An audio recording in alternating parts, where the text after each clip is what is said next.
Binabalaan ko ang mga sumasabotahe sa ating ekonomiya, kayong mga smuggler, kayong mga hoarder at sindikato, tigilan na ninyo ang mga masama ninyong gawain. Sino mang mapatunayang nagpupuslit ng produktong agrikultura at maaring makulong habang buhay at magmulta ng doble sa halaga ng inyong mga kontrabando kasama ng kabuhang halaga ng mga buwis, pangangagutan at iba pang mga bayarin. Ngayon ay kinasuhan na natin ang San Pedro Warehouse, ang Blue Sakura Agri-Grain Corporation, ang FS Ostia Rice Mill, ang Gold Rush Rice Mill ay kasalukuyang haharap sa patong-patong ng mga kaso dahil sa kanilang mga ginagawa.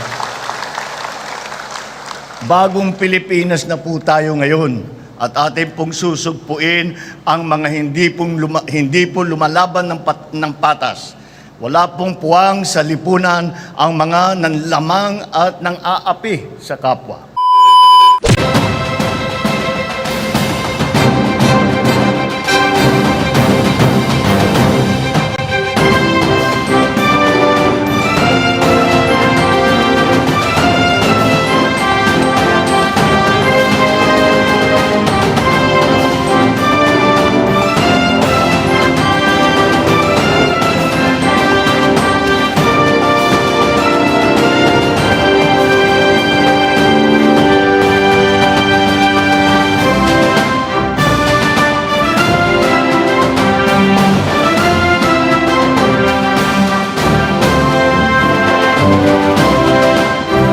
Kababayan, ang Pangulo ng Republika ng Pilipinas, His Excellency Ferdinand R. Marcos Jr.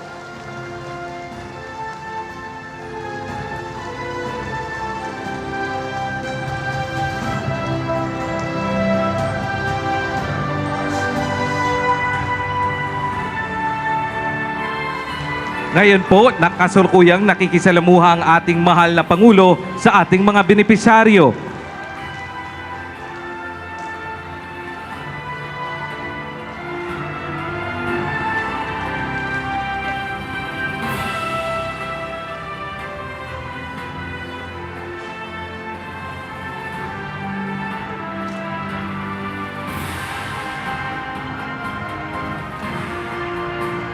Sa punto pong ito, kasalukuyan pong namamahagi ng bigas ang ating mahal na Pangulo sa ating mga benepisyaryo.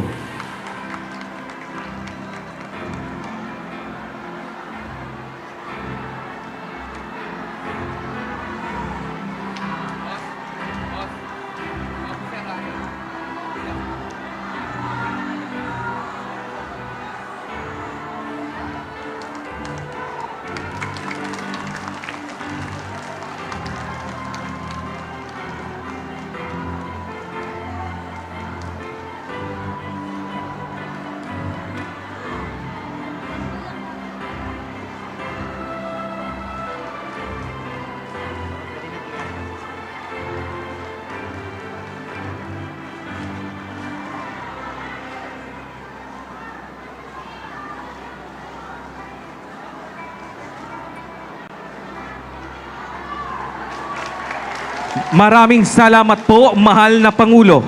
Sa punto pong ito, iniimbitahan po natin ang ating mahal na Pangulo na magtungo sa stage para sa ating programa.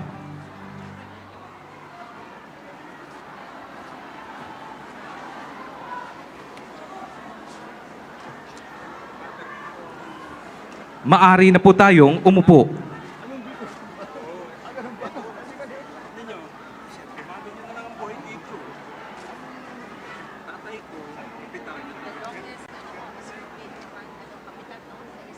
Magandang umaga, Taguig! Para sa panimulang bahagi ng ating programa, inaanyayahan po natin si Taguig City Mayor Arnie Cayetano upang magbigay ng kanyang pambungad na talumpati.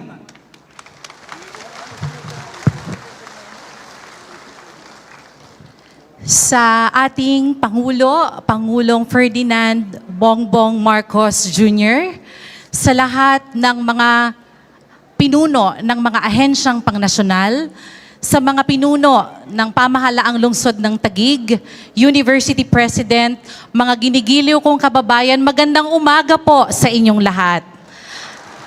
Ang araw po na ito ay araw ng pasasalamat, una sa Panginoon, sa kanyang pahintulot na magkatipon tayo sa lugar na ito upang makatanggap ng biyaya mula sa national government sa pamumuno ng ating Pangulo. Alam po natin ang mabigat na hamon na kinakaharap ng mga pamilyang Pilipino.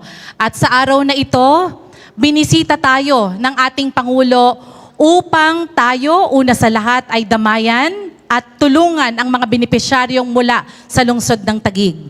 Bilang punong lungsod ng Taguig, ipinapahayag ko po ang aking pakikiisa sa mga layunin ng ating Pangulo na mapagaang ang buhay ng ating mga kababayang Pilipino. Isa po ang mataas na presyo ng bigas sa alam kong araw-araw at gabi-gabi. Hinahanapan ng paraan, iniisip, solusyonan ng Pangulo ng ating Republika. Kaya po kami bilang mga opisyales ng lokal na pamahalaan ay nangangakong susuporta sa lahat ng mga programa magmula sa national government papunta sa mga kababayan natin dito sa lokal na pamahalaan ng Taguig.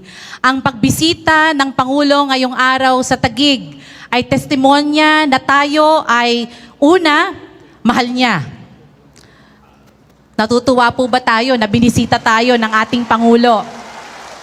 Sunod, tayo ay mahalaga sa Kanya. Hindi po ba dapat ipagpasalamat natin yon?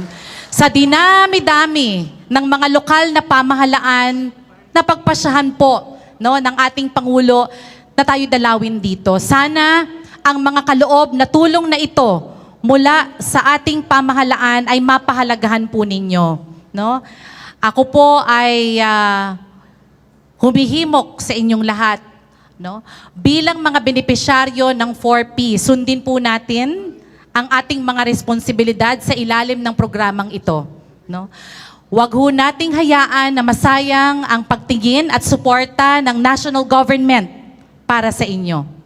Ipakita po natin na bilang mga benepisyaryo ng 4Ps, hindi lang natin gagampanan ang responsibilidad natin sa ilalim ng programang 4Ps, kundi sisikapin natin na magsikap, magsipag para makagraduate.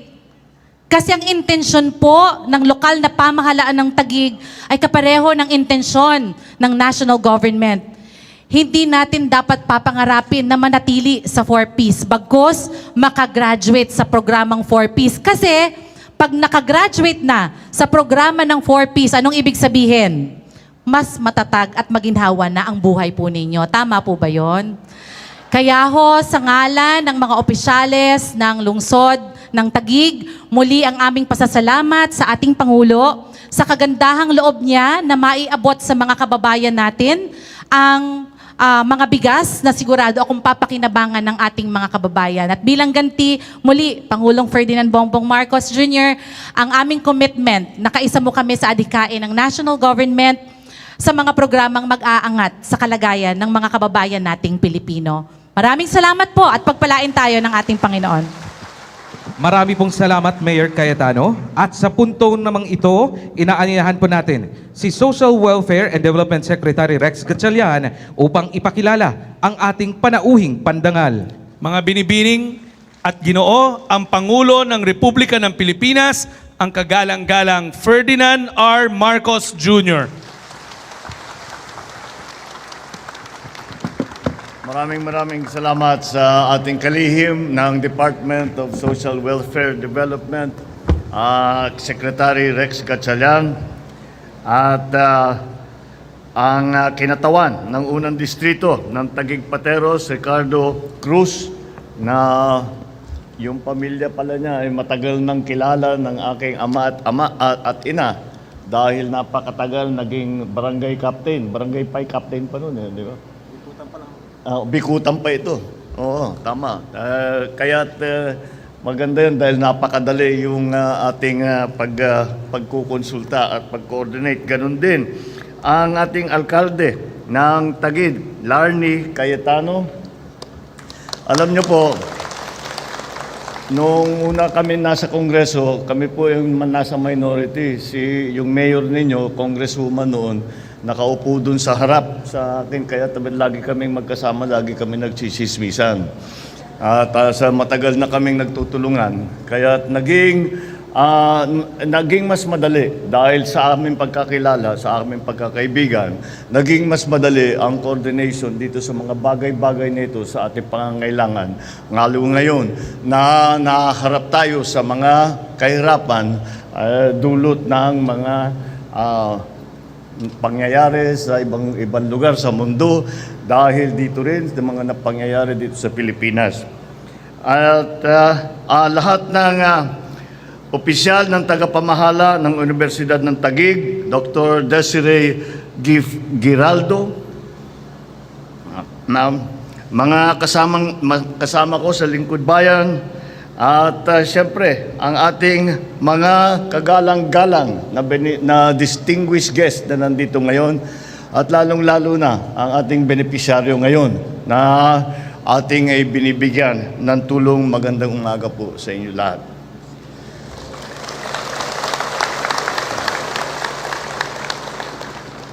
Napakainit naman ng inyong pagsalubong sa akin at ako'y nagpapasalamat dahil pag ako'y nagagawi at napupunta sa Taguig, parang ganyan ang aking laging nararamdaman, ang init ng inyong pagsalubong. Maraming salamat po.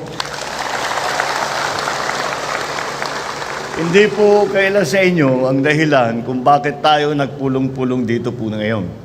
Una, upang mamahagi ng bigas para sa ating mga benepisyaryo. Pangalawa, upang bigyan din ng ating pagsisikap sa pagsulong ng seguridad ng pagkain sa bansa. At ang panghuli ay upang iparating sa inyo na seryoso ang pamahalaan na sa pagsusugpo, sa smuggling, sa hoarding at iba pang iligal na gawaing nakakaapekto sa supply at presyo ng bilihin sa merkado. Kung napapansin ninyo, sunod-sunod ang ating mga isisinasagawang pamamahagi ng bigas sa iba't ibang sulok ng bansa. Ang mga bigas na ito ay mula sa mga nakumpiska ng mahigit na 40,000 sako na smuggled sa Zamboanga. Kayo po ang nararapat na makinabang sa mga ito. Alam po ninyo, wala na naman po sanang problema sa bigas. Marami po ang supply natin. Ang ating buffer stock, ang ating reserve, ay nasa 30 araw plus. Ngayon ay paakyat ng paakyat. Palagay ko sa pagkatapos ng pag-aani, papaabutin natin ng 70 plus days ang ating reserve. Kaya hindi talaga tayo kulang sa bigas. Marami po ang ating supply. Ngunit dahil sa mga smuggler, hoarder, price manipulator na yan, naiipit ang supply, kaya nagbabago at tumataas ang ating mga presyo. Hindi tayo papayag na patuloy na mamamayapag ang mga mapagsamantalang pumipinsala sa ating kabuhayan at sa buong sektor ng agrikultura. Binabalaan ko ang mga sumasabotahe sa ating ekonomiya, kayong mga smuggler, kayong mga hoarder at sindikato, tigilan na ninyo ang mga masama ninyong gawain. Sa ilalim ng Republic Act number 10845, sino mang mapatunayang nagpupuslit ng produktong agrikultura at maaring makulong habang buhay at magmulta ng doble sa halaga ng inyong mga kontrabando kasama ng kabuuang halaga ng mga buwis, pangangagutan at iba pang mga bayarin. Habang sa ilalim naman ng Republic Act number 7581, ang mahuhuling ilegal na nag-iimbak ng supply ay maaaring mapatawan ng kakulang mabigat sa parusa. Sa katunayan, may 3 na naman po tayong nahuling lumabag sa Customs Modernization and Tariff Act, sa Rice Tarification Law, at sa Anti-Agricultural Smuggling Act of 2016. Kaya po, ngayon ay kinasuhan na natin ang San Pedro Warehouse, ang Blue Sakura Agri-Grain Corporation, ang FS Ostia Rice Mill, ang Gold Rush Rice Mill ay kasalukuyang haharap sa patong-patong ng mga kaso dahil sa kanilang mga ginagawa. Bagong Pilipinas na po tayo ngayon at ating pong susugpuin ang mga hindi po lumalaban ng patas. Wala pong puwang sa lipunan ang mga nanlamang at nang-aapi sa kapwa. Tayo naman po, mga ordinaryong mamamayan, tuloy-tuloy lamang po ang pagtutulungan natin. Ang totoo po niyan, hanga po ako sa ginagawa ninyo dito sa Tadig upang sa mga urban farming initiative na inyong ginagawa dito sa inyong lungsod.